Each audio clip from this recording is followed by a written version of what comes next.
Odd सतगुरु रामपाल जी परमेश्वर जी की जय हो। परम पिता परमात्मा सारी सृष्टि के रचनहार, कुल मालिक, असंख्य ब्रह्मांडों के स्वामी, जगत गुरु, तीनों लोकों में प्रवेश करके सबका भरण पोषण करने वाले राजाधीराज, आत्माधार, नाथों के नाथ, देवों के देव, महादेव, सर्वेश्वर, महेश्वर, मृत्युंजय, अजरो अमर, आदि अनादि, सनातनी प्रभु, जगत पिता जगदीश्वर, श्री श्री 1008 की उपाधि के वास्तविक अधिकारी, अकाल मूर्त, शब्द स्वरूपी राम, वासुदेव, सर्वगतम ब्रह्म, परम पूज्य, प्रथम पूज्य, परम संत, परम पुरुष, परम धनी, परम दयालु, सत्य कबीर, हक्का कबीर, अल्लाहु कबीर, अल्लाहु अकबर, बाखबर, अल्लाह ताला, जगत के तारणहार, जगत के मुक्तिदाता, जगत के जगन्नाथ, हारे के सहारे, हिंदुओं के राम, मुसलमानों के अल्लाह, सिखों के वाहिगुरु, ईसाइयों के मसीह, दया के सागर दया निधि, करुणा के सागर करुणा निधि, स्वयंभू परिभू, संकट मोचन, कष्ट हरण, मंगल करण, दुख भंजन, अविगत कबीर, निर्विकार निर्विषम परमात्मा, अलय अलेख सतगुरु, आदि अनादि सतगुरु, असली मर्यादा पुरुषोत्तम, असली राम, असली कृष्ण, असली घनश्याम, असली मुरारी, राजाओं के राजा, महाराजाओं के महाराजा, शहनशाहों के शहनशाह, सम्राटों के सम्राट, भगवानों के भगवान, अल्लाहों के अल्लाह, प्रभुओं के प्रभु, मसीहाओं के मसीह, सच्चे वाहिगुरु, बाबाओं के बाबा, पीरों के पीर, सेठों के सेठ, जगत सेठ, सावड़सा सेठ, सर्वगुण संपन्न, अनंत कोटि कलाओं के स्वामी, अनंत कोटि ब्रह्मांडों के नायक, योगियों में महायोगी, ध्यानियों में महाध्यानी, सिद्धों में परम सिद्ध, ज्ञानियों में तत्वज्ञानी, ब्रह्म ज्ञानी, महाज्ञानी, परम ज्ञानी, सर्वश्रेष्ठ ज्ञानी, विज्ञानी, युवा कबीर, समरथ कबीर, असमवात, अमित ओजा, सच्चे रहनुमा, करीम अल्लाह, सुभान अल्लाह, दुनिया के अंतिम पैगंबर, 8 सितंबर 1951 से गांव धनाना, जिला सोनीपत, हरियाणा, भारतवर्ष की पावन भूमि पे प्रकट रियल कल की भगवान श्री नारायण साकार हरि, श्री बाबा साहेब नूर अनंत परमात्मा, संत श्रोमणी सतगुरु रामपाल जी परमेश्वर जी के चरण कमल में साध संगति से जुड़े हुए देश विदेश से आप और हम सभी सत्संग भाई बहनों का अनंत कोटि दंडवत प्रणाम। सत्साई भाई और बहनों, दया परम पिता परमेश्वर जी की, सारी सृष्टि के सर्जनहार सतगुरु रामपाल जी भगवान की, जिनके शुभ आशीर्वाद से, विशेष आशीर्वाद से, उन्हीं के कर कमल से लिखित पवित्र पुस्तक जीने की राह के ऊपर वीडियो बनाने की श्रृंखला जारी है। इसी श्रृंखला में आज हमारा ये 25वें नंबर का वीडियो है। प्रत्येक वीडियो में गुरुदेव भगवान के आशीर्वाद से हमें भक्ति मार्ग से संबंधित बहुत सारी बातें पता चल रही हैं, जिन बातों को सुनकर समझकर हमारा आत्मविश्वास और हमारी दृढ़ता भक्ति मार्ग पर प्रकट होती जा रही है। तो भाई और बहनों, आज की वीडियो में गुरुदेव भगवान ने कुछ प्रश्नोत्तरी के माध्यम से जिज्ञासु भक्तों की शंकाओं का समाधान किया है। तो आगे बढ़ते हैं आज की वीडियो में। पवित्र पुस्तक जीने की राह, वीडियो नंबर 25 और पेज नंबर 211। गुरु बिन मोक्ष नहीं, यानी भक्ति मार्ग में, अध्यात्म में सच्चे गुरु की शरण में आए बिना, आजीवन मर्यादा में रहकर भक्ति किए बिना मोक्ष संभव नहीं हो सकता। तो किसी ने प्रश्न किया, प्रश्न, क्या गुरु के बिना भक्ति नहीं कर सकते? उत्तर दिया गुरुदेव भगवान ने, भक्ति कर सकते हैं परंतु व्यर्थ प्रयत्न रहेगा। गुरु के बिना भक्ति करना व्यर्थ प्रयत्न क्यों होता है? जिस प्रकार आपसे कोई बच्चा कहे, क्या स्कूल जाए बिना पढ़ाई नहीं हो सकती? क्या स्कूल जाए बिना कोई शिक्षित नहीं हो सकता? तो आप कहोगे शिक्षित हो सकता है परंतु व्यर्थ प्रयत्न होगा। आप घर बैठकर पढ़ाई पढ़ सकते हैं, कई भाषाओं के जानकार हो सकते हैं, परंतु स्कूल गए बिना आपको डिग्री नहीं मिलेगी, आपको सर्टिफिकेट नहीं मिलेगा, आपको सरकारी नौकरी नहीं मिलेगी। इसी प्रकार गुरु धारण किए बिना जो व्यक्ति भक्ति करते हैं वो भक्ति कर सकते हैं, जैसा दान पुण्य वो करेंगे उसका प्रतिफल अवश्य मिल जाएगा, परंतु 84 लाख योनियां और नरक का कष्ट भोगने से वो आत्मा नहीं बच सकती। इसलिए अध्यात्म में गुरु बनाना अति आवश्यक है, और वो भी सच्चा गुरु बनाना अति आवश्यक है। सच्चे गुरु के बिना भी बात नहीं बनेगी। नकली गुरुओं की भक्ति करने से भी भक्ति करना व्यर्थ प्रयत्न होगा। और वर्तमान में इस पूरे विश्व में, इस पूरी पृथ्वी पर एकमात्र सच्चा गुरु, सच्चा सतगुरु केवल सतगुरु रामपाल जी हैं। इनके अलावा चाहे आप किसी भी आचार्य, शंकराचार्य, महामंडलेश्वर या डायरेक्ट ब्रह्मा विष्णु महेश की पूजा पाठ क्यों ना करें, वो आपका व्यर्थ प्रयत्न होगा।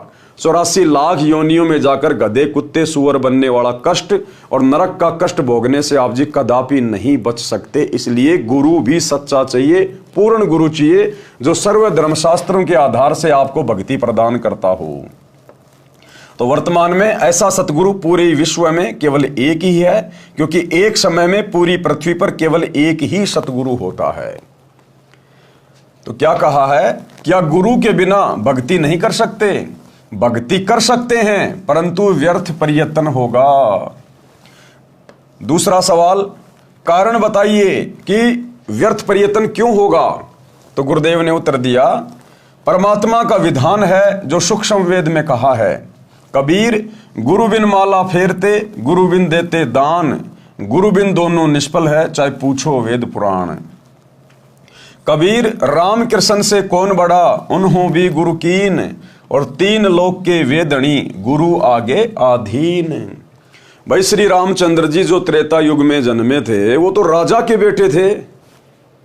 उनको भला पढ़ाई पढ़ने के लिए गुरुकुल में जाने की क्या जरूरत थी? महर्षि वाल्मीकि जी के आश्रम में जाने की क्या जरूरत थी? वो तो राजा के बेटे थे। वो तो बिना गुरु के भी अपना सारा कार्य कर सकते थे। राजपाट तो उन्हीं को मिलना था, चाहे गुरु बनाओ ना बनाओ। यहां तो राजपाट मिल जाएगा, यहां तो आप सारी सुख सुविधा भोग लोगे जैसे तैसे करके, पाप कर्म करके, ऊंचे नीचे कुकर्म करके। परंतु ये शरीर छूटने के बाद जब धर्मराय के दरबार में जाओगे तो सबसे पहले आपसे यही पूछा जाएगा, आपने गुरु बना के भक्ति शुरू की या नहीं की?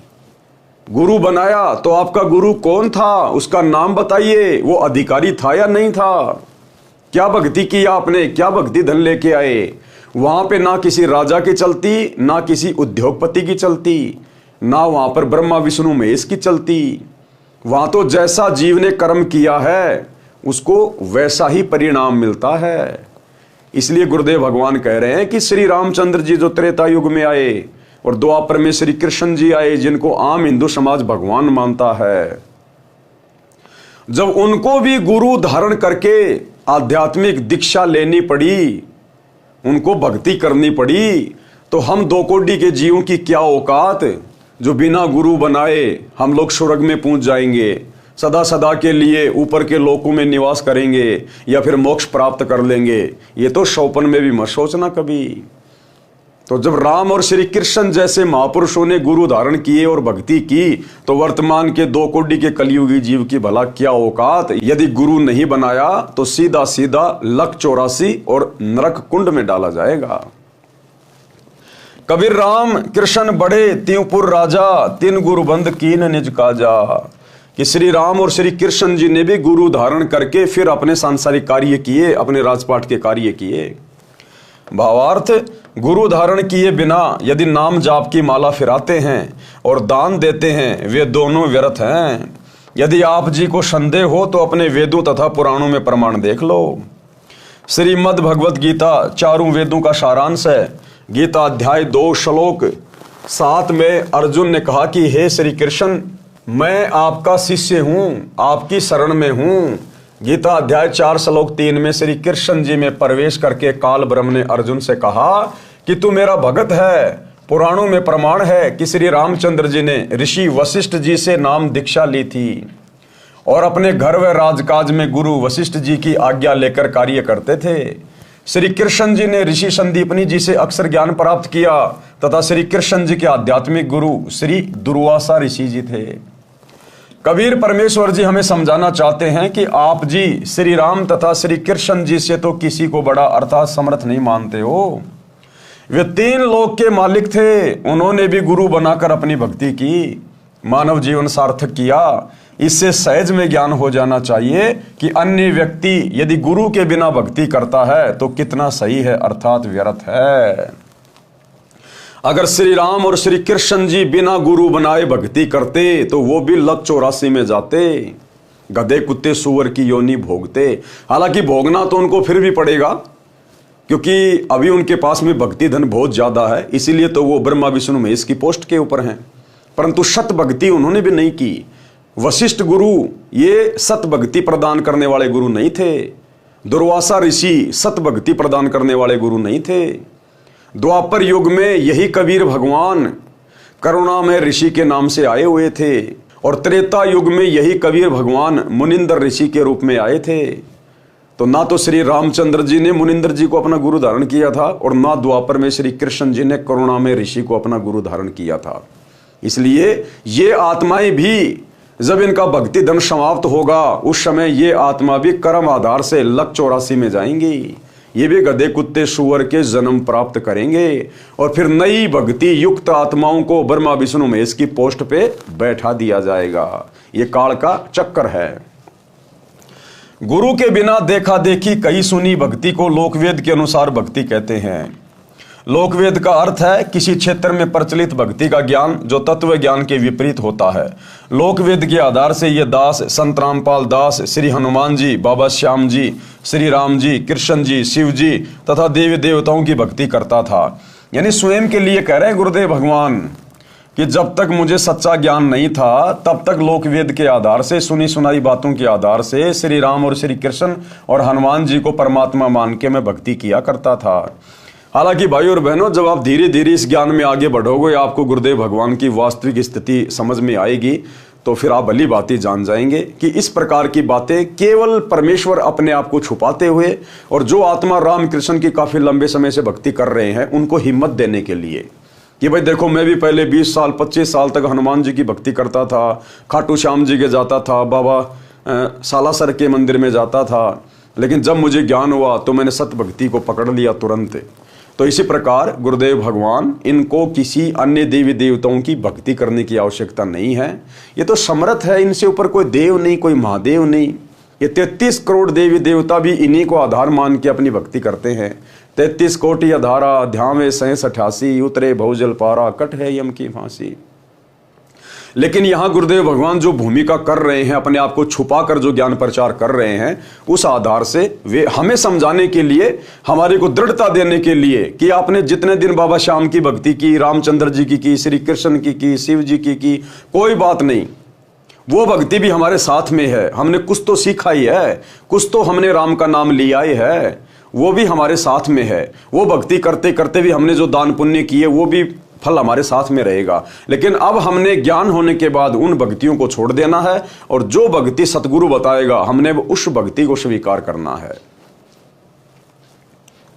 हनुमान जी की भक्ति में मंगलवार का व्रत, बूंदी का प्रसाद बांटना, स्वयं देसी घी का गिच चूरमा खाता था, बाबा हनुमान को डालडा वनस्पति घी से बनी बूंदी का भोग लगाता था, हरे राम हरे कृष्ण कृष्ण कृष्ण हरे हरे का मंत्र जाप करता था। किसी ने बता दिया कि ओम नाम सबसे बड़ा, इससे बड़ा ना कोई, ओम नाम का जाप करे तो शुद्ध आत्मा होई।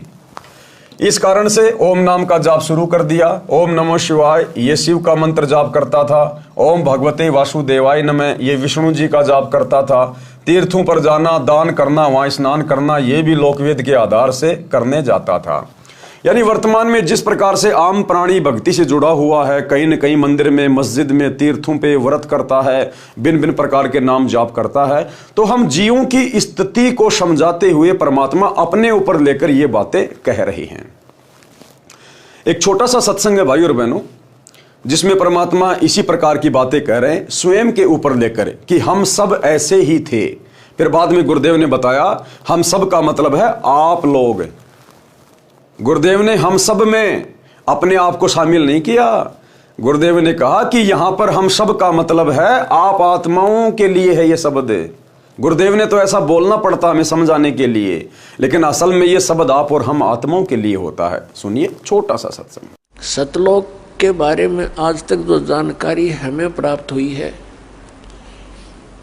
हमें मीन आप जी को इस दास के वचनों से पहले, हमें मीन आप जी को इस दास के वचनों से पहले, हमें मीन आप जी को इस दास के वचनों से पहले।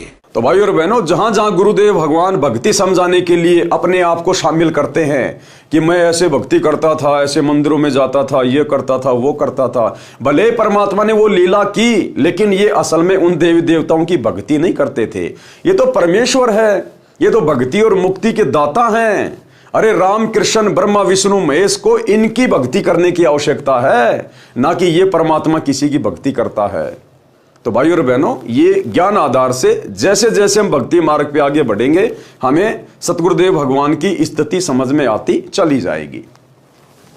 जैसे घर में सुख होते थे तो मैं मानता था कि ये सब मेरी उपरोक्त भक्ति के कारण हो रहे हैं। जैसे कक्षा में पास होना, विवाह होना, पुत्र तथा पुत्रियों का जन्म होना, नौकरी लगना, ये सर्व सुख उपरोक्त साधना से ही मानता था।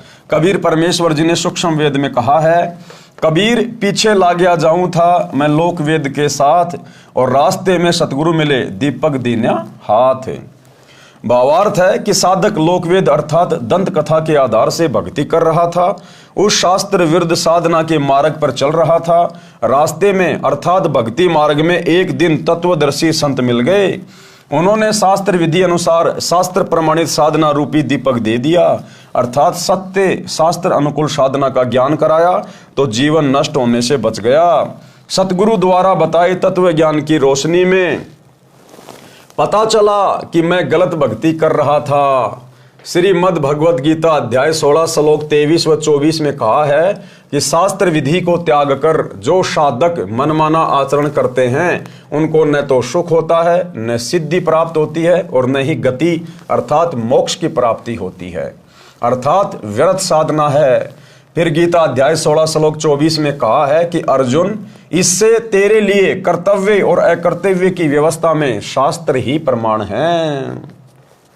क्या कहा ब्रह्म ने अर्जुन से कि अर्जुन, कौन सी भक्ति करनी चाहिए, किस भक्ति के करने से परमेश्वर की प्राप्ति होगी, मोक्ष की प्राप्ति होगी।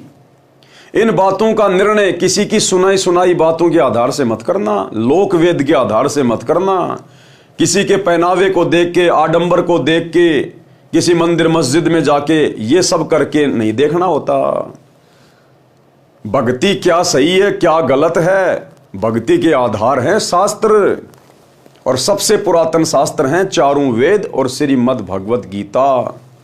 कहते हैं इन शास्त्रों के आधार पर आपने भक्ति का निर्णय करना है कि मैं कौन सी भक्ति करूं, सही भक्ति क्या होगी, उसकी विधि क्या है।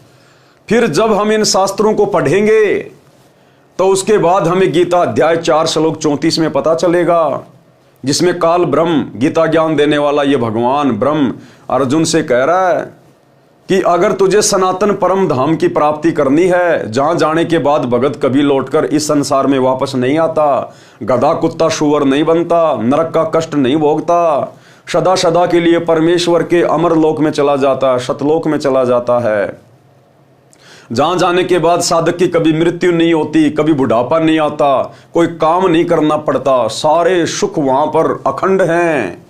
अगर तुझे वो लोक प्राप्त करना है, पूर्ण मोक्ष प्राप्त करना है, तो किसी तत्वदर्शी संत से जा पूछ, किसी तत्वदर्शी संत से जाके मिल, उनकी खोज कर और फिर उसको प्रसन्न कर। उसके बाद वो तत्वदर्शी महात्मा तुझे तत्व ज्ञान का उपदेश करेंगे। तो बाद में ये चारों वेद और गीता जी हमारे को तत्वदर्शी संत के भरोसे छोड़ देते हैं। यानी हमारा ज्ञान केवल यही तक का है, इन वेदों में और गीता में इससे आगे का ज्ञान नहीं है। हमारी जिम्मेदारी केवल इतनी है कि हम आपको तत्वदर्शी संत के बारे में बता दें कि भैया अब आगे का ज्ञान, पूर्ण मोक्ष का मार्ग तुझे तत्वदर्शी संत बताएगा। और तत्वदर्शी संत की भूमिका वो कबीर भगवान खुद ही निभाता है। अगर तेरे सौभाग्य से, तेरे भाग्य से अगर तुझे वो परम संत मिल जाए तो तू उस सनातन परम धाम को प्राप्त कर सकता है। तो भाइयों और बहनों, वर्तमान में वो सौभाग्य हमें सुलभ हो गया। आज धरती पर वही तत्वदर्शी संत सतगुरु रामपाल जी के रूप में प्रकट है। आज आप और हमारा परम सौभाग्य है, परम सौभाग्य। हम बड़ी आसानी से मोक्ष प्राप्त कर सकते हैं। इनके पास में कंप्लीट वे ऑफ वर्शिप है, कंप्लीट भक्ति का मार्ग है, पूर्ण मोक्ष प्राप्ति की गारंटी देते हैं, गारंटी, यदि आजीवन इनसे उपदेश लेकर इनकी मर्यादा में रहकर भक्ति करते रहे तो तो कह रहे हैं इससे तेरे लिए कर्तव्य और अकर्तव्य की व्यवस्था में शास्त्र ही प्रमाण है। जो उपरोक्त साधना ये दास रामपाल दास किया करता था तथा पूरा हिंदू समाज कर रहा है, वह सब गीता वेदों में वर्णित न होने से शास्त्र विरुद्ध साधना हुई जो व्यर्थ है। कबीर गुरु बिन काहू न पाया ज्ञाना, जो थोथा बू छड़े मूड किसाना। कबीर गुरु बिन वेद पढ़े जो प्राणी, और समझ न सार रहे अज्ञानी। इसलिए गुरुजी से वेद शास्त्रों का ज्ञान पढ़ना चाहिए, जिससे सत्य भक्ति की शास्त्र अनुकूल साधना करके मानव जीवन धन्य हो जाए। अब भाई और बहनों, यहां क्या लिख रहे हैं गुरुदेव भगवान, थोड़ा सा विचार करना। गुरुदेव कह रहे हैं इसलिए गुरुजी से वेद शास्त्रों का ज्ञान पढ़ना चाहिए। अब हम ये निर्णय कैसे करें कि सतगुरु रामपाल जी स्वयं परमात्मा है? यहां गुरुदेव ने कह दिया इसलिए गुरु जी से वेद शास्त्रों का ज्ञान पढ़ना चाहिए, जिससे सत्य भक्ति की शास्त्र अनुकूल साधना करके मानव जीवन धन्य हो। परंतु सतगुरु रामपाल जी के जो गुरु जी थे, जिनको इन्होंने गुरु धारण किया था 17 फरवरी 1988 को, और 6 साल इन्होंने भक्ति की उनकी शरण में रह के 1988 में नाम दीक्षा ली और सन 1994 में गुरु पद लेकर ये दुनिया का आत्म कल्याण करने की दिशा में आगे बढ़ने लगे। तो मात्र 6 वर्ष में सतगुरु रामपाल जी को पूरे विश्व के धर्मशास्त्रों का कैसे ज्ञान हो गया? जो ज्ञान आचार्य शंकराचार्य मंडलेश्वरों को नहीं है, विश्व में किसी भी धर्म गुरु को जो ज्ञान नहीं है अध्यात्म का, वो ज्ञान मात्र 6 वर्ष में आखिर सतगुरु रामपाल जी ने कैसे प्राप्त कर लिया? जबकि सतगुरु रामपाल जी के गुरु जी ने, स्वामी राम देवानंद जी ने कभी भी सतगुरु रामपाल जी को वेद नहीं पढ़ाए, गीता का ज्ञान नहीं दिया, पुराण नहीं पढ़ाए, क्योंकि संत रामपाल जी के गुरु जी आदरणीय राम देवानंद जी तो अनपढ़ थे, अनपढ़।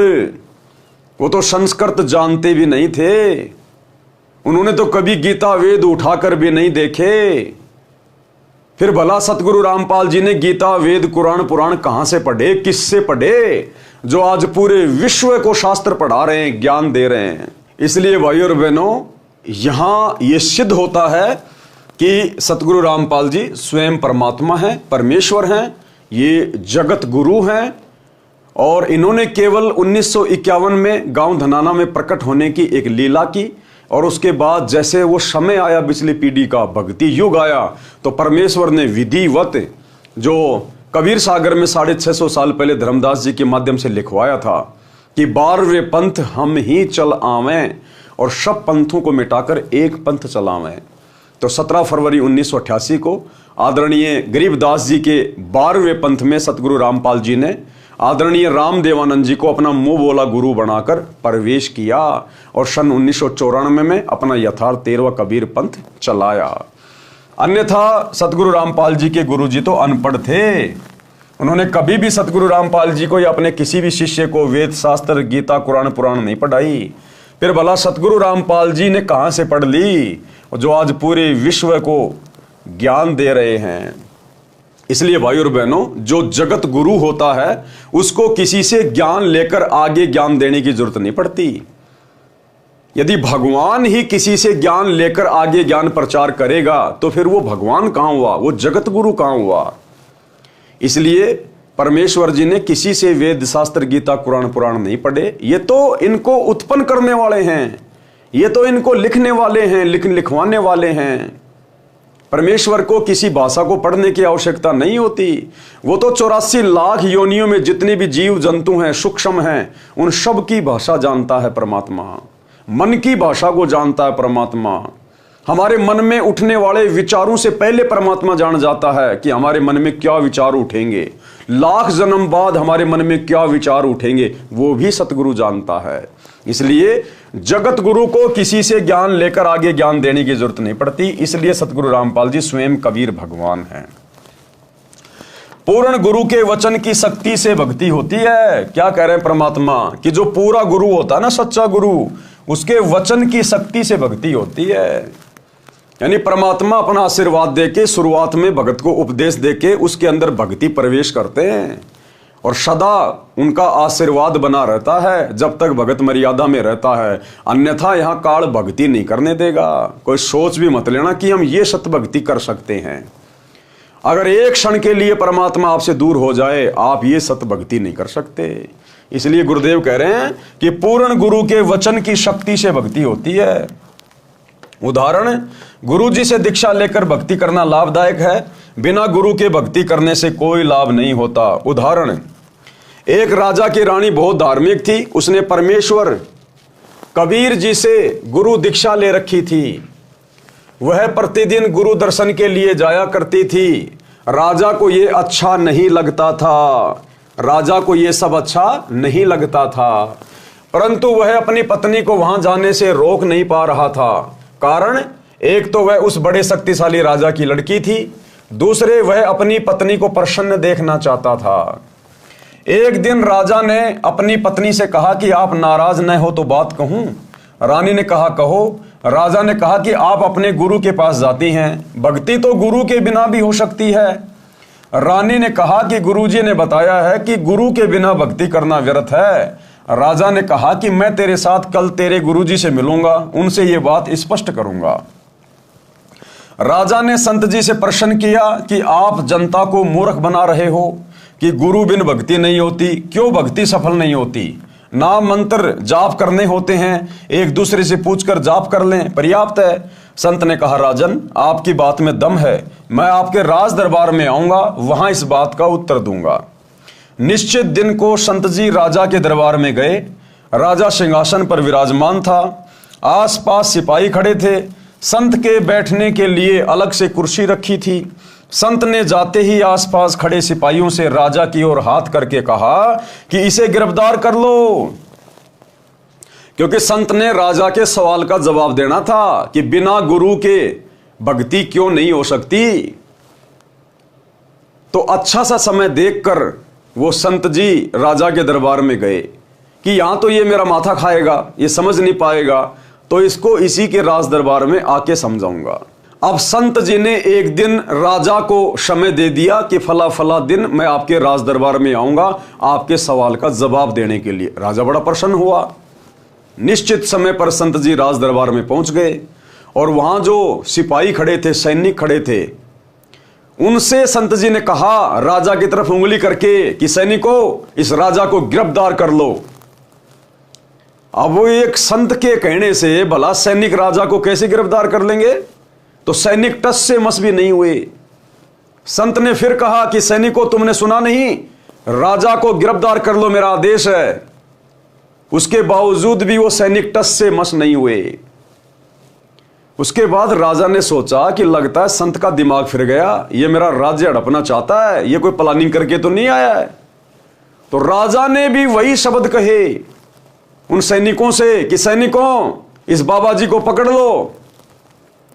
राजा के द्वारा केवल इतना कहना हुआ और सैनिकों ने आकर संत जी को जमीन से 1 फुट ऊपर उठा लिया और अगले आदेश की प्रतीक्षा कर रहे थे।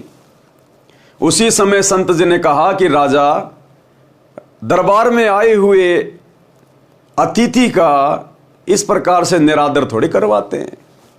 तो राजा ने कहा कि तू बात ही ऐसी कर रहा है, तू तो मेरा राज्य हड़पने की कोशिश कर रहा है।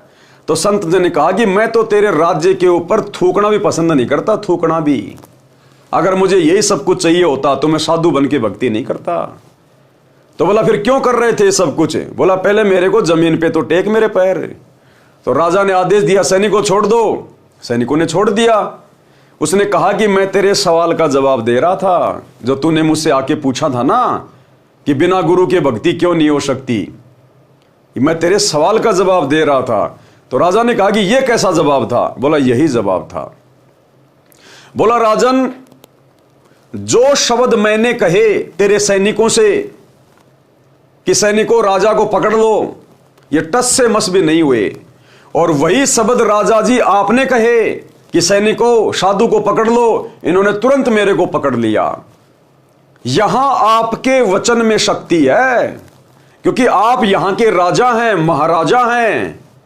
यहां आपके वचन में शक्ति है, मेरे वचन में शक्ति नहीं है।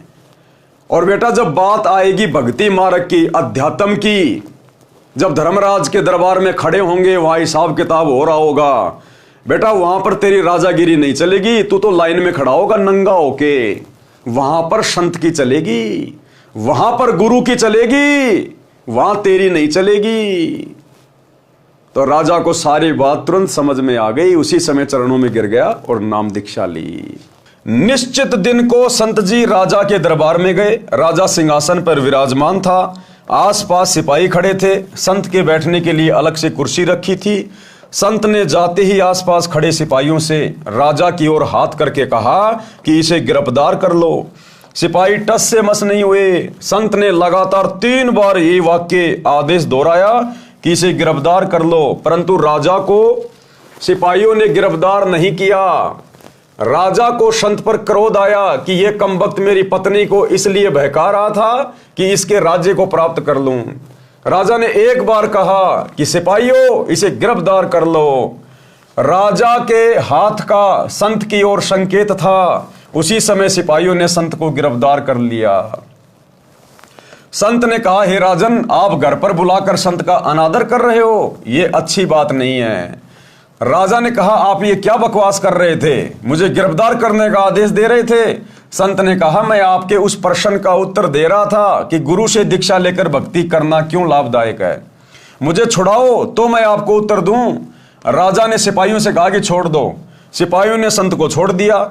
संत ने कहा कि हे राजा जी, मैंने यही वाक्य कहा था, इसे गिरफ्तार कर लो। सिपाही टस से मस नहीं हुए। आप जी ने भी यही वाक्य कहा था कि तुरंत सिपाहियों ने मुझे गिरफ्तार कर लिया। आपके वचन में राज की शक्ति है और मेरे वचन में आध्यात्मिक शक्ति है। आप उसी नाम जाप के लिए किसी को भक्ति के लिए कहोगे तो वह मंत्र कोई काम नहीं करेगा। क्या कहा संत ने? क्या कहा कि आपके अंदर राज की शक्ति है। आप यदि किसी को कोई मंत्र जाप करने के लिए कहोगे या आदेश दोगे तो आपका शब्द काम नहीं करेगा, क्योंकि आप राजा हो, आप अधिकारी नहीं हो।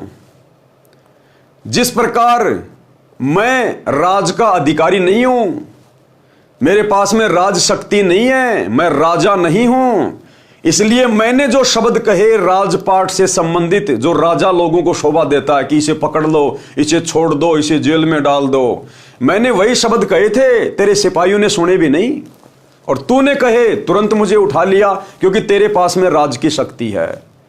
ठीक इसी प्रकार मेरे पास अध्यात्म की शक्ति है। जो मंत्र मैं दूंगा, जो भक्ति करने का मैं आदेश दूंगा, यदि उस प्रकार से भक्ति की जाएगी तो उस भक्ति की शक्ति से मोक्ष प्राप्त करोगे, 84 लाख योनियों से छूट जाओगे, नरक में गिरकर महाकष्ट भोगने से बचोगे। तो राजा को धीरे धीरे सारी बात समझ में आई। आप उसी नाम जाप के लिए किसी को भक्ति के लिए कहोगे तो वह मंत्र कोई काम नहीं करेगा।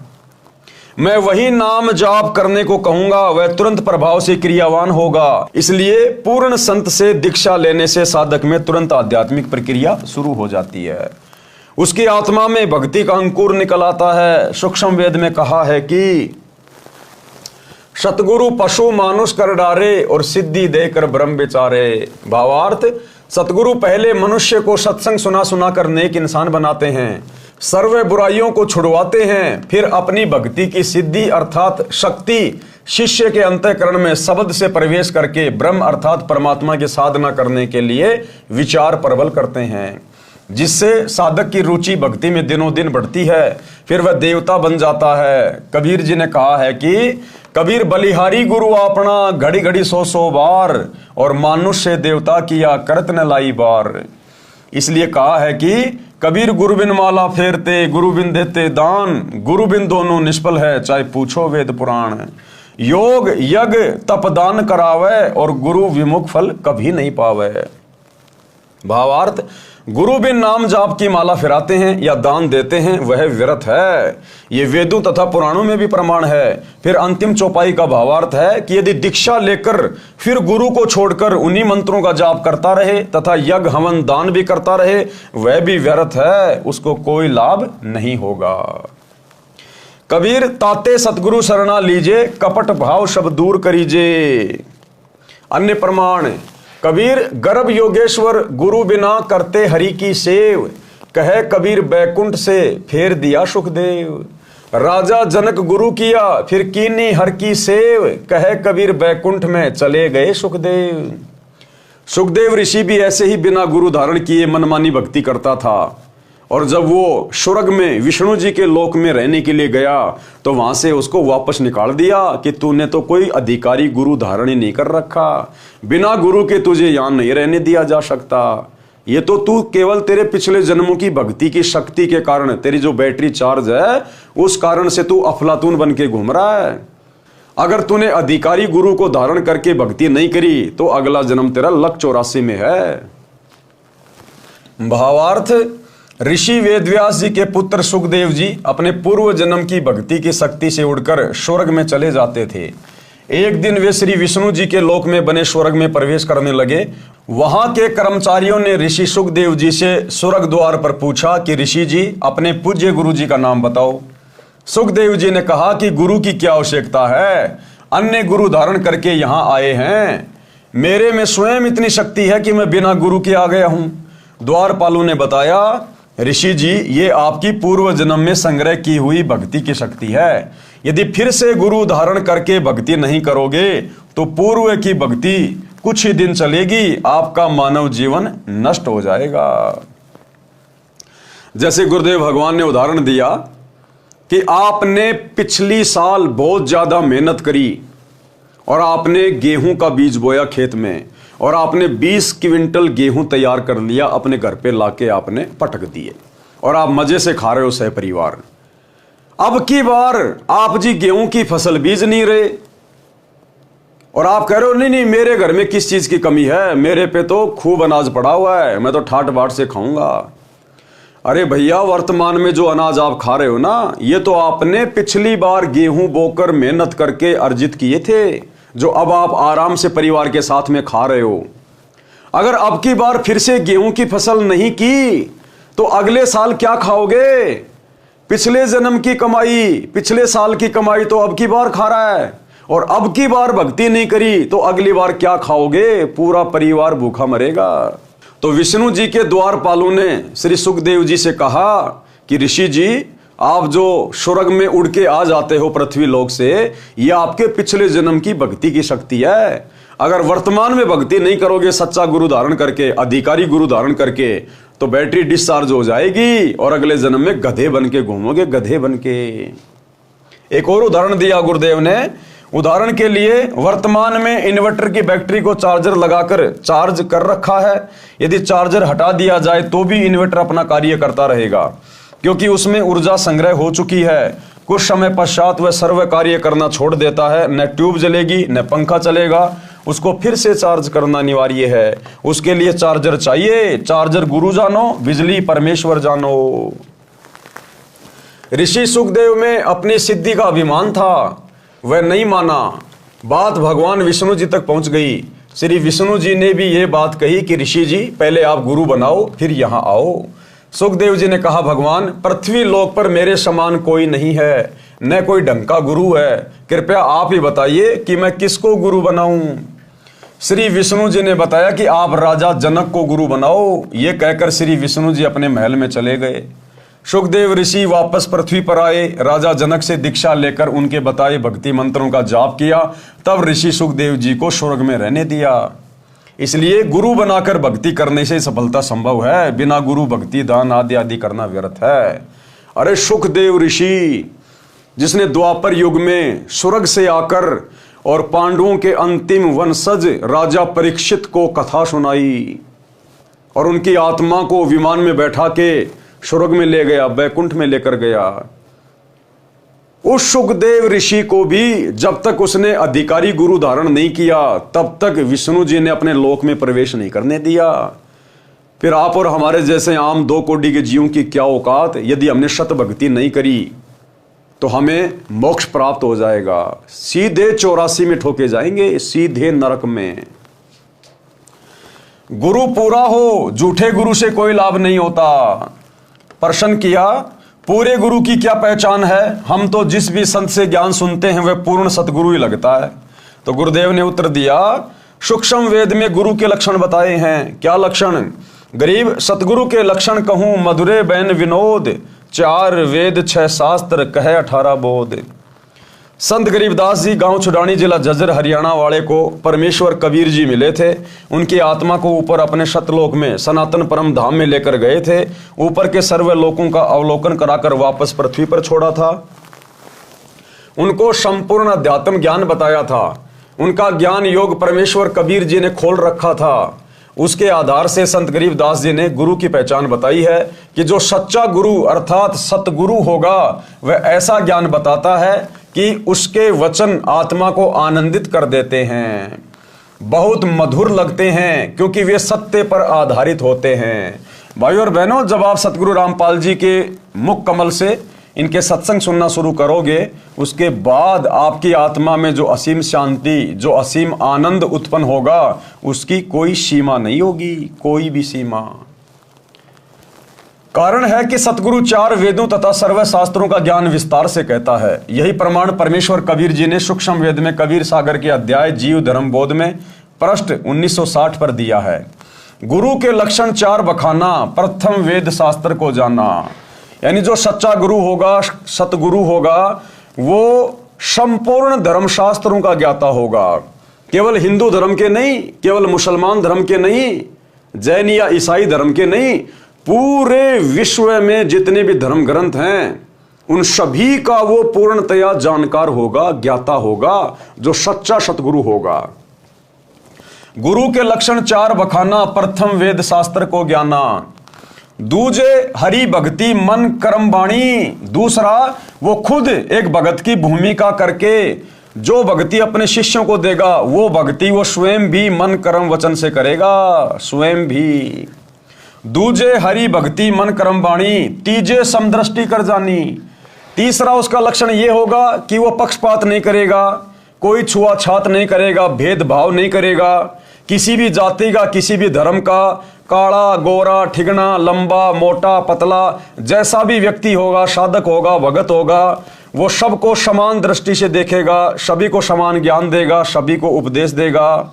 जिसकी जैसी भक्ति होगी, जिसकी जैसी मर्यादा होंगी, उस आधार से उनको लाभ देगा। वो कोई भेदभाव नहीं करेगा। तीजे समदृष्टि कर जानी। चौथे वेद विधि सब कर्मा। और चौथा लक्षण क्या होगा? वो जो भी भक्ति बताएगा धर्मशास्त्रों के आधार से बताएगा, अपना मनमाना आचरण किसी के ऊपर नहीं थोपेगा। वो जो भी भक्ति क्रिया बताएगा उसको शास्त्रों से प्रमाणित करेगा। चौथे वेद विधि सब कर्मा। ये 4 गुरु गुण जानो मर्मा। सरलार्थ, कबीर परमेश्वर जी ने कहा है कि जो सच्चा गुरु होगा उसके 4 मुख्य लक्षण होते हैं। नंबर 1, सब वेद तथा शास्त्रों को वह ठीक से जानता है। नंबर 2, दूसरे वह स्वयं भी भक्ति मन कर्म वचन से करता है, अर्थात उसकी कथनी और करनी में कोई अंतर नहीं होता। नंबर 3, तीसरा लक्षण यह है कि वह सर्व अनुयायियों से समान व्यवहार करता है, भेदभाव नहीं रखता।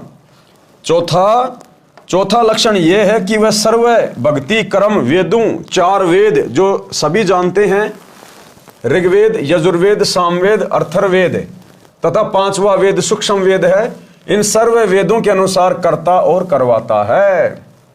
तो भाई ऐसा सतगुरु, ऐसा गुरु आज इस पूरी पृथ्वी पर, बल्कि 21 ब्रह्मांड में सतगुरु रामपाल जी के अलावा दूसरा कोई नहीं है। ढूंढने से भी नहीं मिलेगा भाई, चाहे कितनी बड़ी बैटरी लेके निकल लेना, आपको ढूंढने से भी नहीं मिलेगा, ढूंढने से भी इनके अलावा।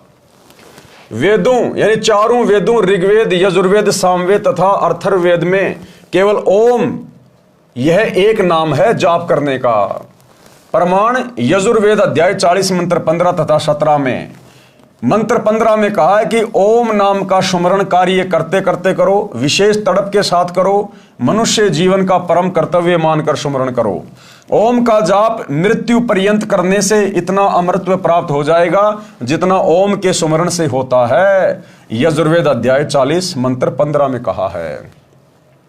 अब ये ओम मंत्र है इस काल का, ज्योति निरंजन का, 21 ब्रह्मांड के स्वामी का, इस ब्रह्म का। और ओम नाम का यदि आपने विधिवत जाप किया, वो भी अधिकारी गुरु से नाम लेकर, तो आप कहां जाओगे मृत्यु उपरांत? उसके ब्रह्म लोक में जाओगे जहां पर वो ब्रह्म रहता है, काल रहता है। और गीता अध्याय 8 श्लोक 16 में फिर उसने कहा है कि ब्रह्म लोक पर्यंत सर्व जीव पुनरावर्ती में हैं। कि जो ओम नाम का जाप करके मेरे ब्रह्मलोक में आ जाता है ना, वो यहां स्वर्ग की बजाय अधिक समय तक आनंद उठाता है। लेकिन जब उसकी बैटरी डिस्चार्ज होगी, उसके पुण्य खत्म होंगे, उसके बाद उसको भी नीचे जाना पड़ेगा, नरक भी भोगना पड़ेगा, 84 लाख योनियों में गधे कुत्ते सूअर के जन्म भी भोगने पड़ेंगे। पूर्ण मोक्ष नहीं है, स्थायी मोक्ष नहीं है मात्र ओम नाम के जाप से। यजुर्वेद अध्याय 40 मंत्र 17 में वेद ज्ञान दाता ब्रह्म ही है। कहा है कि जो पूर्ण परमात्मा है वह तो परोक्ष यानी छुपा है, यानी अव्यक्त है, वह सबकी दृष्टि में नहीं आता। जिस प्रकार एक पेड़ को पोषण पेड़ की जड़ों से मिलता है, लेकिन वो जड़ें दिखाई नहीं देती हैं, वो जमीन के अंदर रहती है जो पूरे वृक्ष को पोषण देती है।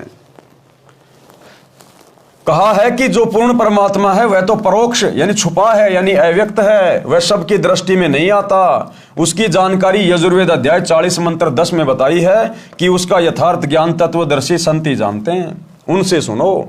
फिर यजुर्वेद अध्याय 40 मंत्र 17 में आगे कहा है कि अहम खम ब्रह्म, कि मैं ब्रह्म हूं और मेरा ओम नाम है, मैं ऊपर दिव्य आकाश रूपी ब्रह्म लोक में रहता हूं। यजुर्वेद अध्याय 40 मंत्र 17। यही प्रमाण श्री देवी महापुराण गीता प्रेस गोरखपुर से प्रकाशित सचित्र मोटा टाइप केवल हिंदी के 7वें स्कंद में पृष्ठ 562-563 पर श्री देवी जी ने राजा हिमालय को बताया है कि राजन, आप यदि आत्म कल्याण चाहते हो तो मेरी भक्ति सहित सभी बातों को छोड़ दो। दुर्गा कह रही है अपने भगत से राजा हिमालय से। हिमालय कोई पहाड़ नहीं है, कोई समझे कि वो पहाड़ को कैसे समझा रही है। हिमालय नाम का राजा था जो देवी दुर्गा का भगत था, और वो बोला कि मुझे तो मोक्ष चाहिए माता जी, कोई ऐसा साधन बताओ। तो देवी ने कहा कि आप मेरी भी भक्ति छोड़ दो और सभी बातों को छोड़ दो, यानी मेरे से नीचे जो ब्रह्मा विष्णु महेश है, देवी देवता, इन सब की भक्ति छोड़ दो। आप केवल एक ब्रह्म की भक्ति करो, ओम नाम का जाप करो, आपकी मुक्ति हो जाएगी। अब ओम नाम का जाप करने वाला उस काल के पास जाएगा, ब्रह्मलोक में जाएगा, वहां से अपना कर्म भोग के फिर 84 में आएगा। केवल एक ओम नाम का जाप करो, ब्रह्म प्राप्ति का उद्देश्य रखो, इससे आप ब्रह्म को प्राप्त हो जाओगे। वह ब्रह्म लोक रूपी दिव्य आकाश में रहता है। इससे स्पष्ट हुआ कि वेदों में केवल एक ओम नाम ही जाप करने का है। श्रीमद् भागवत गीता जो वेदों का सारांश है, उसमें अध्याय 8 श्लोक 13 में कहा है, ओम इति एक अक्षरम ब्रह्म व्यवहारण माम अनुस्मरण ये प्रयाति तजन देहम शयाति परमाम गतिम। अनुवाद, गीता ज्ञानदाता ब्रह्म ने कहा है कि मुझ ब्रह्म का केवल ओम यह एक अक्षर है, इसका उच्चारण सुमरण करता हुआ जो भगत शरीर त्याग कर जाता है वह मृत्यु उपरांत ओम नाम के सुमरण से मिलने वाली परम गति अर्थात ब्रह्म लोक को प्राप्त करता है। श्रीमद् भगवत गीता तथा वेदों में इसके अतिरिक्त अर्थात ओम के अतिरिक्त कोई नाम ब्रह्म साधना का नहीं है। प्रमाणित हुआ कि ओम नाम का जाप शास्त्र प्रमाणित है। गीता ज्ञानदाता ने स्पष्ट किया है कि अर्जुन, तेरे और मेरे बहुत से जन्म हो चुके हैं, आगे भी होंगे। मेरी उत्पत्ति को ऋषि तथा देवतागण नहीं जानते। गीता अध्याय श्लोक 2:12, अध्याय 4 का श्लोक 5, अध्याय 10 श्लोक 2। इससे सिद्ध हुआ कि गीता ज्ञानदाता ब्रह्म नाशवान है तथा जन्मता मरता है। इसके पुजारी भी जन्म मरण के चक्कर में ही रहेंगे। इसलिए गीता अध्याय 8 श्लोक 16 में कहा कि ब्रह्म लोक में गए साधक भी पुनर्जन्म में रहते हैं। इसलिए गीता ज्ञानदाता ने गीता अध्याय 18 श्लोक 62 में कहा है कि हे भारत, तू सर्वभाव से उस परमेश्वर की शरण में जा।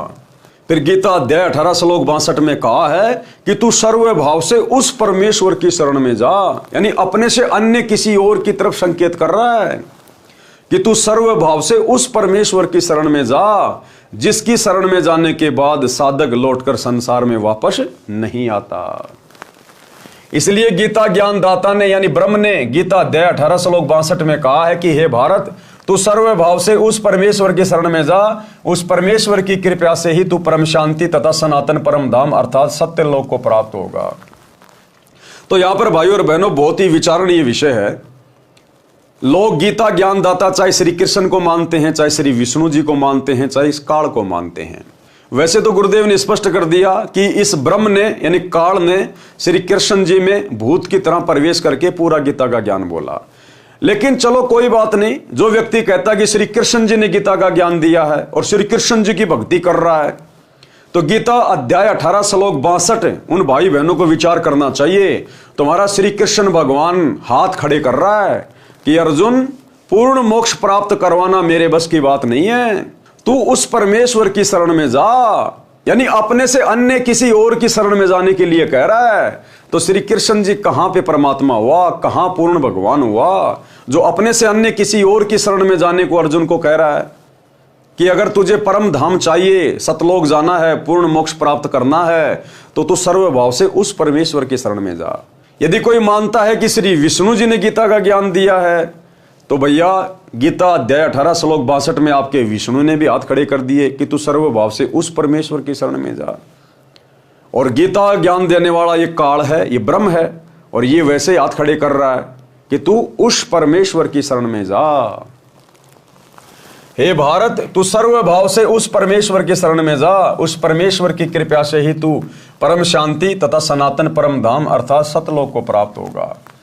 तो भैया वो परमेश्वर, वो परमात्मा, ये सतगुरु रामपाल जी भगवान हैं, जो आज हमें उस परम धाम में ले जाने के लिए अपनी सत भक्ति देने के लिए आए हैं। तो ये है वो परमेश्वर जिसके विषय में ब्रह्म कह रहा है। फिर गीता अध्याय 15 श्लोक 4 में गीता ज्ञानदाता ने कहा है कि जब तत्वदर्शी संत से तत्व ज्ञान प्राप्त हो जाए, उसके बताए अनुसार साधना करके उसके पश्चात परमेश्वर के उस परम पद की खोज करनी चाहिए, जहां जाने के पश्चात साधक फिर लौटकर संसार में कभी नहीं आते। केवल उस परमेश्वर की पूजा करो। गीता अध्याय 7 श्लोक 29 में गीता ज्ञानदाता ने कहा है, जरा मरण मोक्षाय माम आश्रित यतंती ये तत् ब्रह्म विदु कर्तशनम अध्यात्म कर्म च अखिलम।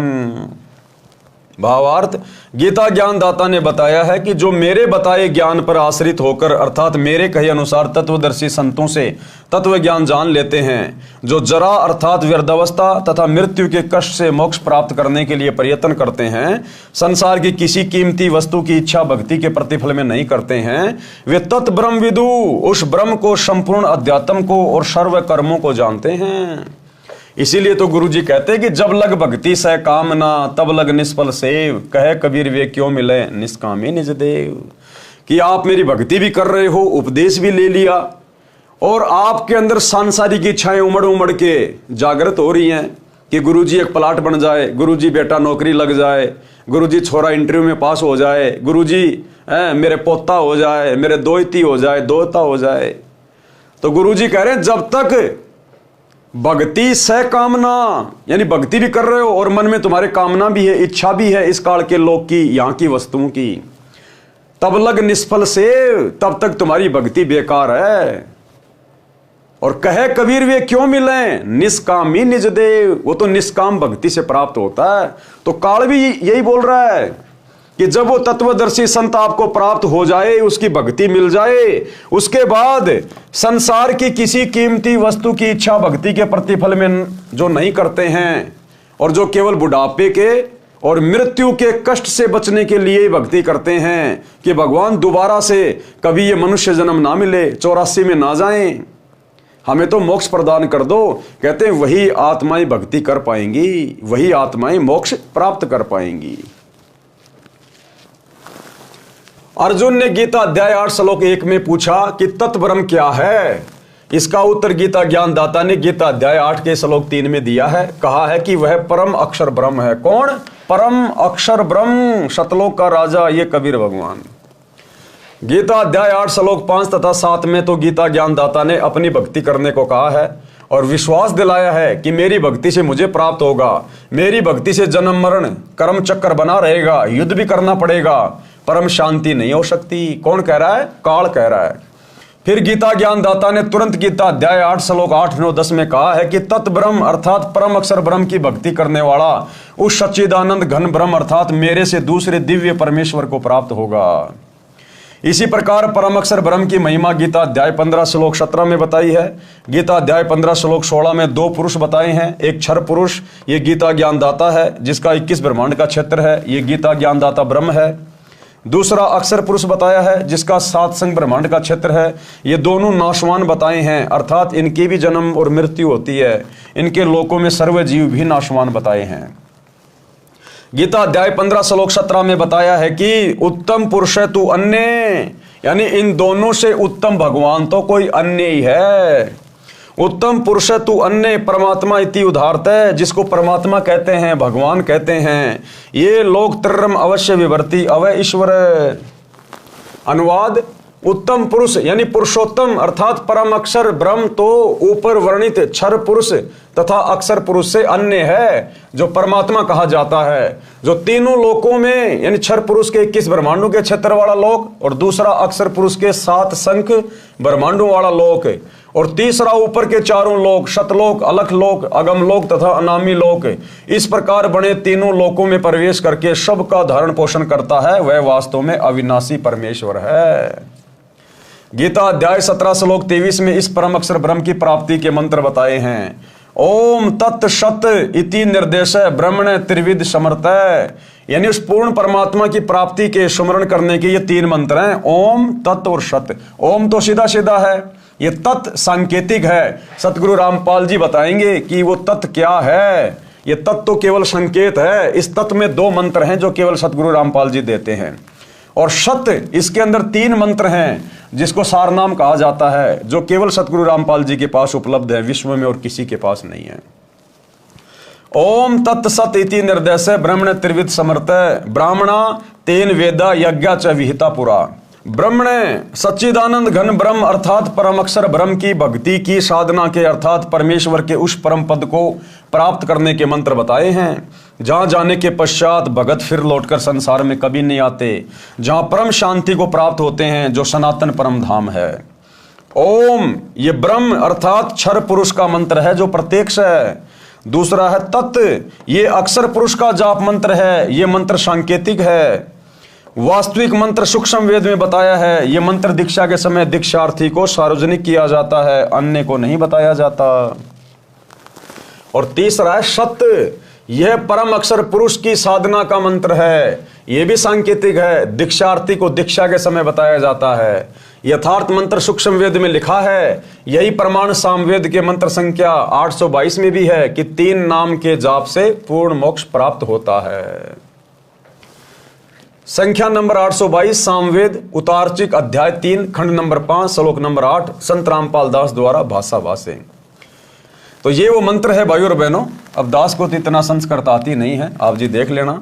यहां परमात्मा ने इस मंत्र में लिखे गए प्रत्येक शब्द का हिंदी में अनुवाद किया है, और यहां फिर गुरुदेव भगवान ने उसका शब्दार्थ किया है, और यहां इसका भावार्थ किया है। इस मंत्र में स्पष्ट किया है कि पूर्ण परमात्मा कबीर अर्थात कबीर मानव शरीर में गुरु रूप में प्रकट होकर प्रभु प्रेमियों को 3 नाम का जाप देकर सत्य भक्ति कराता है, तथा उस मित्र भगत को पवित्र करके अपने आशीर्वाद से पूर्ण परमात्मा अर्थात अपनी प्राप्ति का मार्ग बताकर पूर्ण सुख प्राप्त करवाता है, साधक की आयु बढ़ाता है। यही प्रमाण गीता अध्याय 17 श्लोक 23 में है कि ओम तत्सत इति निर्देश ब्रह्मण त्रिविध समर्थ। भावार्थ है कि पूर्ण परमात्मा को प्राप्त करने का ओम तत्सत यह मंत्र जाप सुमरण करने का निर्देश है। इस नाम को तत्वदर्शी संत से प्राप्त करो। तत्वदर्शी संत के विषय में गीता अध्याय 4 श्लोक नंबर 34 में कहा है, तथा गीता अध्याय नंबर 15 श्लोक नंबर 1 व 4 में तत्वदर्शी संत की पहचान बताई, तथा कहा है कि तत्वदर्शी संत से तत्व ज्ञान जानकर उसके पश्चात उस परम पद परमेश्वर की खोज करनी चाहिए, जहां जाने के पश्चात साधक लौटकर संसार में नहीं आते, अर्थात पूर्ण मुक्त हो जाते हैं। उसी पूर्ण परमात्मा से संसार की रचना हुई है। विशेष उपरोक्त विवरण से स्पष्ट हुआ कि पवित्र 4 वेद भी साक्षी हैं कि पूर्ण परमात्मा ही पूजा के योग्य है। उसका वास्तविक नाम कबीर देव कबीर परमेश्वर है, तथा 3 मंत्र के नाम का जाप करने से ही पूर्ण मोक्ष होता है। यह 3 मंत्र का जाप 4 वेदों के सारांश श्रीमद् भगवद गीता में प्रमाण है कि इससे वह स्थान प्राप्त होता है जहां जाने के बाद साधक लौटकर कभी संसार में नहीं आते, जो सनातन परम धाम है, जहां जाने के पश्चात परम शांति प्राप्त होती है। अब देख लो भाइयों और बहनों, अब ये जितने भी अपने आप को सनातनी कहते हैं, दुनिया भर के साधु संतों की शरण में घूमते हैं, अब बताओ हमारे धर्मशास्त्र तो क्या कह रहे हैं, वेद क्या कह रहे हैं भक्ति और भगवान के बारे में, गीता जी क्या कह रही है भक्ति और भगवान के बारे में। अब इसीलिए तो इन सारे ऋषियों ने, संतों ने, महात्माओं ने, आचार्यों ने, शंकराचार्यों ने भक्ति का भट्ठा बैठा दिया। क्योंकि सच्चे गुरु के बिना यह ज्ञान नहीं हो सकता। चाहे आप दिन रात इन शास्त्रों को पढ़ते रहो, आप समझ ही नहीं पाओगे इनका भावार्थ क्या है, असल में इनका सार क्या है। इसीलिए तो कहते हैं गुरु बिन काहू न पाया ज्ञाना, जो थोता बुझ छिड़े मूड किसाना। और गुरु बिन वेद पढ़े जो प्राणी, समझे न सार रहे अज्ञानी। कौन सा गुरु? सतगुरु, सच्चा गुरु। बाकी तो सारा दिन लेके गीता जी, वेदों को और श्री भागवत का पाठ लोग करते रहते हैं, कथाएं करते रहते हैं, अपना धंधा बना रखा है, लेकिन केवल वो अपने धार्मिक धंधे तक सीमित हैं। उनको स्वयं के मोक्ष का पता नहीं, अपने भक्तों के मोक्ष का पता नहीं। खुद भी नरक में जाएगा, भक्तों को भी नरक में लेके जाएगा। तो यथार्थ विधि ये है जो हमारे धर्मशास्त्रों में लिखी है भक्ति के विषय में। तो आज पूरा का पूरा हिंदू समाज, पूरा का पूरा भगत समाज इसी प्रकार से शास्त्र विरुद्ध साधना के ऊपर आरूढ़ है। सौभाग्य है उन आत्माओं का जो समय रहते सतगुरु रामपाल जी की शरण में आ गए और इनके ज्ञान को अच्छे से समझकर आज मर्यादा में रहकर भक्ति कर रहे हैं। वेदों व गीता में यह अनमोल 3 नाम का मंत्र अस्पष्ट अर्थात सांकेतिक है। इसलिए चारों वेदों व गीता अनुसार साधना करने से वह स्थान व परमात्मा प्राप्त नहीं हो सकता। क्योंकि गीता जी में तो खाली 3 मंत्र बोल दिए, ओम तत् सत। अब ओम तो सीधा मंत्र है, तत् और सत्य ये सांकेतिक है, ये कोड वर्ड में है। अब इसको बताएगा कौन? वो तत्वदर्शी संत बताएगा। तत्वदर्शी संत की भूमिका खुद वो कबीर परमात्मा आके निभाता है। तो भैया गीता और चारों वेदों में भी पूर्ण परमात्मा की प्राप्ति का मूल ज्ञान नहीं है। उन्होंने अंत में यही छोड़ दिया कि ये ज्ञान तो फिर आगे का वो तत्वदर्शी संत बताएगा, उसकी खोज करो। गीता अध्याय 4 श्लोक 34 है। इसलिए गीता अध्याय 4 श्लोक 32 तथा 34 में गीता ज्ञानदाता ने स्पष्ट किया है कि यज्ञों अर्थात धार्मिक अनुष्ठानों का यथार्थ ज्ञान ब्रह्मण मुखे यानी सच्चिदानंद घन ब्रह्म अर्थात परम अक्षर ब्रह्म अपने मुख कमल से वाणी बोलकर बताता है। वह सच्चिदानंद घन ब्रह्म की वाणी कही जाती है। उसे तत्व ज्ञान तथा सूक्ष्म वेद भी कहते हैं। उसके जानने के पश्चात सर्व पापों से मुक्त हो जाता है, जिसमें संपूर्ण भक्ति मंत्र तथा विधि बताई है। गीता अध्याय 4 श्लोक 32। अब गीता अध्याय 4 श्लोक 34 क्या कहता है? उस तत्व ज्ञान को तू तत्वदर्शी संतों के पास जाकर समझ। उनको दंडोत प्रणाम करने से, कपट छोड़कर नम्रता पूर्वक प्रश्न करने से वे परमात्म तत्व को भली भांति जानने वाले ज्ञानी महात्मा तुझे तत्व ज्ञान का उपदेश करेंगे। तो भाई ये है वो तत्वदर्शी संत वर्तमान में। ये स्वयं ही परमेश्वर है, स्वयं ही परमात्मा है, स्वयं ही तत्वदर्शी संत की भूमिका करता है, स्वयं ही सतगुरु है। सजनों, वह तत्वदर्शी संत ये दास रामपाल दास है। वह तत्व ज्ञान मेरे पास है, मेरे अतिरिक्त वर्तमान में किसी के पास नहीं है। विश्व में लगभग 7 अरब मानव आबादी है। इन अरबों मनुष्यों में मेरे अतिरिक्त कोई इस ज्ञान को जानने वाला नहीं है। अगर कोई जानने वाला होता तो ये भेद जो इन्हीं धर्मशास्त्रों से सतगुरु रामपाल जी ने खोल के रख दिया, ये वेद अन्य धर्मगुरु भी बताते। लेकिन कोई भी धर्मगुरु और उसका ज्ञान हमारे चारों वेदों से मेल नहीं खाता, गीता जी से मेल नहीं खाता। अर्थात सब के सब केवल मनमाने आचरण पर लगे हुए थे काल प्रेरणा से। गीता अध्याय 7 श्लोक 12 से 15 तक तो गीता ज्ञानदाता ने तीनों गुणों रजगुण ब्रह्मा जी, सतगुण विष्णु जी तथा तमगुण शिव जी की भक्ति करने वाले साधकों को राक्षस स्वभाव को धारण किए हुए मनुष्यों में नीच दूषित कर्म करने वाले मूर्ख मेरी भक्ति भी नहीं करते। यानी गीता का ज्ञान देने वाले काल ने, ब्रह्म ने गीता अध्याय 7 श्लोक 12 से 15 में तीनों गुणों की भक्ति करने वाले यानी ब्रह्मा विष्णु महेश की भक्ति करने वाले, श्री राम की भक्ति करने वाले, श्री कृष्ण जी की भक्ति करने वाले, देवी देवताओं की भक्ति करने वालों को 4 गालियां निकाली हैं। 4 गालियां क्या कहा है कि राक्षस स्वभाव को धारण किए हुए और मनुष्यों में नीच दूषित कर्म करने वाले मूर्ख मेरी भक्ति भी नहीं करते। फिर गीता ज्ञानदाता ने गीता अध्याय 7 श्लोक 16 से 18 तक अपनी साधना करने वालों की स्थिति बताई है कि मेरी भक्ति 4 प्रकार के करते हैं: आरत, अर्थार्थी, जिज्ञासु और ज्ञानी। इनमें केवल ज्ञानी साधक श्रेष्ठ बताया, परंतु वह भी तत्व ज्ञान न होने के कारण मेरी वाली अर्थात ब्रह्म की अनुत्तम अर्थात घटिया गति में ही स्थिर रह गया।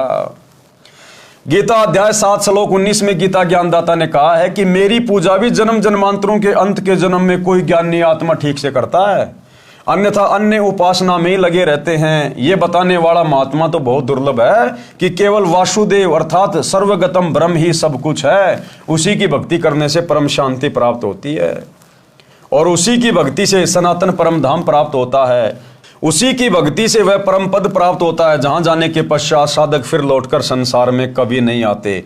वह परम अक्षर ब्रह्म सर्व का उत्पत्ति करता है। वही संसार रूपी वृक्ष की मूल है जो तीनों लोकों में प्रवेश करके सबका धारण पोषण करता है। वही पाप नाशक है, वही पूर्ण मोक्षदायक है। उसी की भक्ति करनी चाहिए। तो आज हम किसकी भक्ति कर रहे हैं? उसी परमेश्वर की भक्ति कर रहे हैं। सतगुरु रामपाल जी की भक्ति कर रहे हैं। प्रिय पाठकों, वह तत्वदर्शी संत वर्तमान में ये दास रामपाल दास है। मेरे पास संपूर्ण वेद शास्त्रों का ज्ञान है। वासुदेव भगवान की भक्ति के संपूर्ण मंत्र हैं, क्योंकि स्वयं ही वासुदेव भगवान है।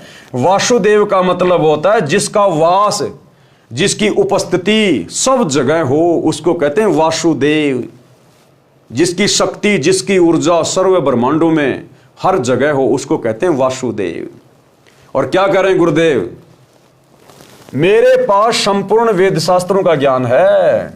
और एक छोटा सा सत्संग गुरुदेव के मुख कमल से गुरुदेव कह रहे हैं, कोई ये ना समझना कि भाई सतगुरु रामपाल जी को तो केवल हिंदू धर्म में होने के कारण केवल हिंदू धर्म के शास्त्रों का ही ज्ञान है, खाली गीता का और वेदों का ही ज्ञान है। नहीं, गुरुदेव कह रहे हैं इस विश्व में जितने भी धर्मशास्त्र हैं उन सब का ज्ञान मेरे पास में है। सबका ज्ञान, केवल एक हिंदू धर्म का नहीं। पूरे विश्व में तकरीबन 300 के आसपास देश हैं पूरे विश्व में, और हर देश का एक भक्ति इतिहास है, हर देश का एक शास्त्र है। तो गुरुदेव कह रहे हैं पूरे विश्व के जितने भी धर्मशास्त्र हैं उन सब का ज्ञान केवल एकमात्र गुरुदेव के पास में है। क्योंकि गीता का समझना कोई बालकों का खेल नहीं। परमात्मा बुद्धि दे अपने कृपा पात्र पे, तभी ये अनमोल ग्रंथ समझ में आते हैं। और टीचर उसी को कहते जो हमारे सिलेबस को ठीक से जाने। वो टीचर कहां, जब सिलेबस का ज्ञान नहीं अटपट सुना रहा है तो टीचर नहीं है। तो जितने भी आज तक धर्मगुरु किसी भी धर्म के हैं उनको अपने सिलेबस का ज्ञान वर्तमान वालों को नहीं है। इस दास रामपाल दास के अतिरिक्त विश्व में नहीं है।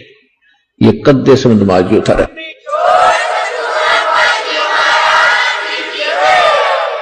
और दास को पूरे विश्व के जितने ग्रंथ है सबका जानकारी है, एक की नहीं। क्योंकि हमारा जन्म तो हिंदू धर्म में हुआ। केवल हिंदू धर्म के शब्द ग्रंथ नहीं, पूरे विश्व के जितने भी धर्म ग्रंथ हैं सबकी जानकारी दास को दी है कबीर भगवान ने, उस परमात्मा ने।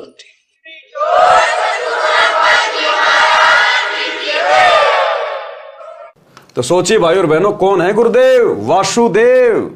अरे भैया, विश्व के सभी देशों के धर्मशास्त्रों का ज्ञाता तो वो होगा जिसको विश्व के सभी देशों की भाषा का ज्ञान होगा।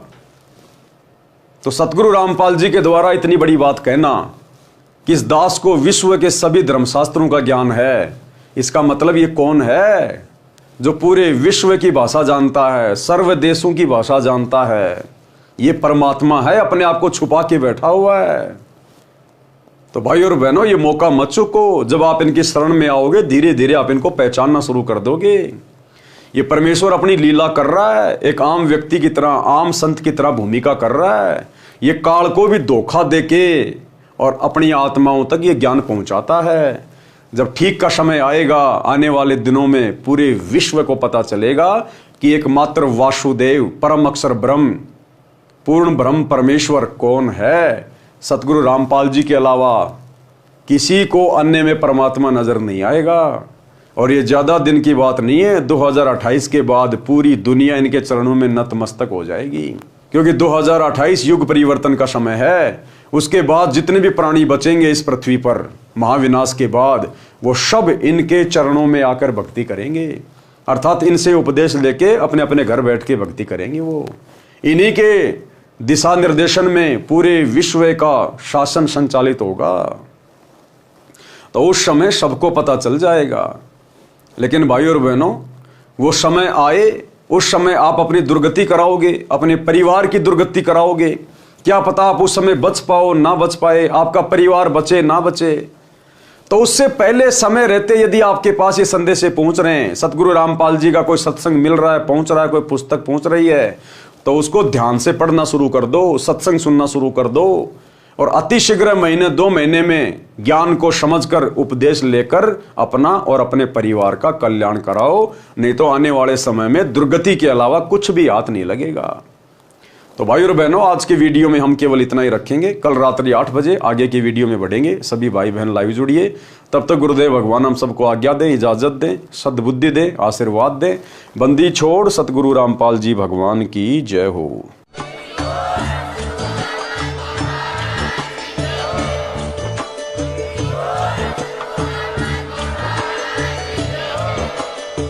भाई जो गुरु बचन पे डट गे, कट गे फंद 84 के, कट गे फंद 84 के, कट गे फंद 84 के।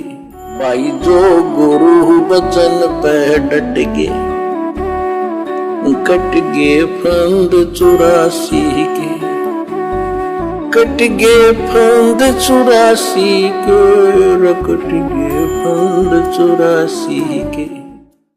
भाई जो गुरु बचन पे डट गे, कट गे फंद 84 के, कट गे फंद 84 के, कट गे फंद 84 के।